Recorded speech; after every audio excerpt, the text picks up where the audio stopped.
各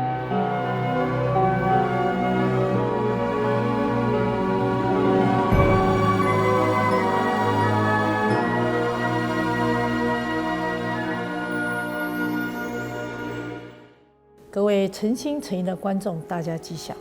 今天要跟各位来分享逆境。我想我们大家都不喜欢逆境，我们大家都喜欢顺境，因为顺境能够带给我们方便，顺境能够带给我们轻松。可是人家说，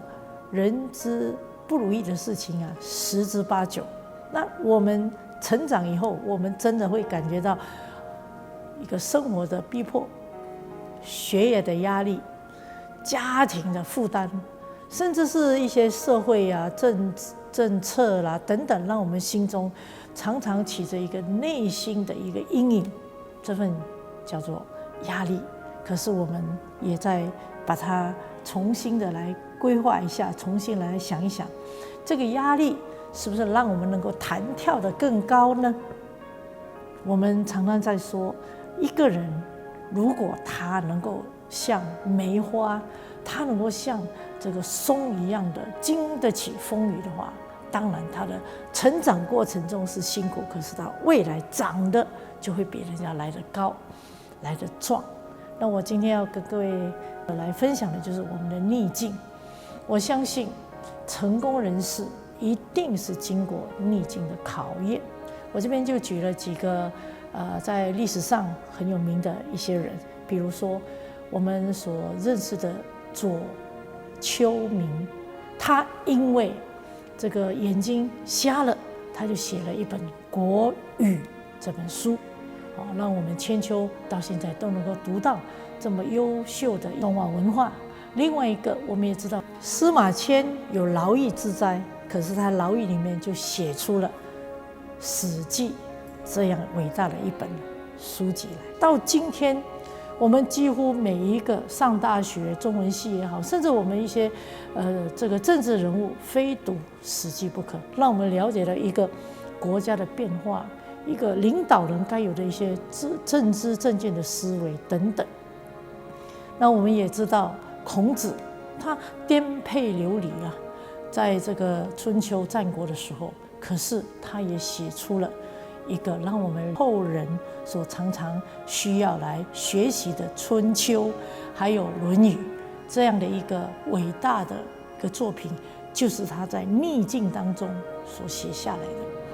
那么再来呢，我们也看看我们大家在这个端午节吃粽子，我们只知道说端午节吃粽子，当然我们也不知道说原来它的背后是因为一个屈原。他当初的皇帝不听他的一个谏言，他投了汨罗江，写了一个《离骚》那么好的一篇文章，流传千古。那再来呢，我们也知道孙膑啊，是我们看到他有一个到今天为止，世人都很想来学习的，叫做《孙子兵法》。他每一个词句里面，一个政治家也好，一个国家领导人要了解的知彼知己，百战百胜。孙膑先生他也是受到了一个屈辱，然后他在这个委屈之下做监牢里面，他就写了这本《孙子兵法》。当然我们也知道，在西洋的音乐界里面，贝多芬他是个聋子，可是他能写出这么好的第9交响曲。还有罗浮斯，他是一个得了小儿麻痹症的人，他也能够做到了总统。像我们知道的海伦凯勒，你看他写出了这么好的一个文章等等。所以我们也知道今天的社会，今天的国情啊，虽然我们碰到很多的辛苦，很多人失业了，很多人没有工作了。我最近收到了一份月饼，非常的好吃。这份月饼他写了一个 The Flying Mooncake， 我就是问一下，为什么写一个 The Flying 就有一个飞机的一个记号？原来呢，这个月饼是一个空中的这个飞机师所做的月饼。我就问他说，为什么你会做这个月饼？他说，因为最近呢疫情关系，他1个月才飞那么1次2次，所以他空余之暇，他就做月饼来流通来卖。我就开玩笑跟他说，去找你的老板，跟他说以后呢，中秋节的时候我就在卖空中月饼。柳暗花明又一村。当我们遇到逆境的时候，请问我们是抱着怎么样的心态呢？最近我看到很多年轻人非常用心的要去创业，这是好事。失业并不等于一切都没有了，失业是一个转机。所以各位，逆境本为真上缘。我相信各位也了解到，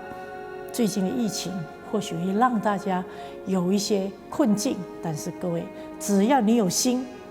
你一定可以把逆境转为顺境。所以办法是我们想出来的，有佛法就有办法。希望大家努力，我们一起前进，向前有路。阿弥陀佛。